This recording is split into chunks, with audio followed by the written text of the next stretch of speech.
JEE news కు స్వాగతం. నా పేరు జాహ్నవి. ఇక వార్తల్లోని వివరాలు.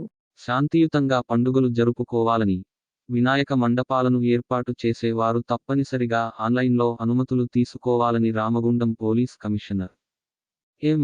శ్రీనివాస్ తెలిపారు. వినాయక నవరాత్రి ఉత్సవాలు, గణేష్ నిమజ్జనం, మిలాదున్ నబి సందర్భంగా పెద్దపల్లి డిసిపి చేతన, మున్సిపల్ కమిషనర్ వెంకటేష్తో కలిసి సిపి శుక్రవారం పెద్దపల్లి పట్టణంలో పర్యటించారు. వినాయక విగ్రహాలను నిమజ్జనం చేసే మినీ ట్యాంకుబండ్ను పరిశీలించారు. ఎల్లమ్మ, గుండమ్మ చెరువులో సిపి పోలీస్ అధికారులతో కలిసి బోటింగ్ ద్వారా పరిశీలించారు.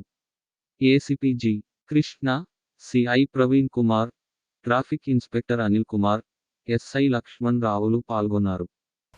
పెద్దపల్లిలో ఈ మనకు వినాయక చవితి స్టార్ట్ అవుతుంది.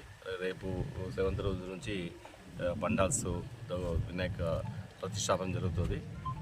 మనకు 16th రోజు ఇక్కడ నిమజ్జనం అని డిసైడ్ చేసుకున్నాము. దాంట్లో భాగంగా ఇక్కడ ఈ చెరువులు మనకు నిమజ్జన కార్యక్రమం ఏర్పాటు చేసుకోవడానికి మున్సిపల్ కమిషనర్, మా ఏసీపీ, మా డీసీపీ గారు అందరూ చూసి ఆల్రెడీ ఇక్కడ మొత్తం డిస్కషన్ చేసి ఎట్లా క్రెయిన్స్ ఎక్కడ పెట్టాలి, ఎలా పెట్టాలి, తర్వాత ట్రాఫిక్ ఎట్లా మూవ్మెంట్ చేయాలి, ట్రాఫిక్ బందోబస్తు ఏంటి అన్నీ ఆలోచించి పెట్టారు. దాంట్లో భాగంగా ఈరోజు ఒకసారి ఈ చెరువు ఎట్లా ఉంది మొత్తం ఓవరాల్ ఇన్స్పెక్షన్ చేయడానికి ఇక్కడ రావడం జరిగింది. అలాగే మొన్న అక్కడ ఆసిఫాబాద్లో జరిగిన అల్లర్ల దృష్టిలో పెట్టుకొని కూడా ఇక్కడ ఈరోజు ఫ్రైడే నమాజ్ కార్యక్రమాలు ముస్లిం సోదరులు చేసుకునే దాన్ని బట్టి కూడా ఇక్కడ బందోబస్తు ఎలా ఉంది, తర్వాత వాళ్ళ ప్రశాంతత ఉండడానికి కోసం ఏమి యాక్టివిటీ చేయొచ్చు, మనం ప్రికాషన్స్ తీసుకోవడానికి ఇక్కడ మనం రావడం జరిగింది. దీంట్లో భాగంగానే ఈరోజు మొత్తం ఈ చెరువు గురించి ఒక పరిశీలన చేయడం జరిగింది. సో ఇక్కడ అంతా అరేంజ్మెంట్స్ అన్నీ బాగా ఎక్స్ప్లెయిన్ చేశారు మున్సిపల్ కమిషనర్ గారు, డీసీపీ గారు, ఎస్పీ గారు. సో పగడ్బందీగా ఈ నిమజ్జన కార్యక్రమాన్ని చేపడతాం.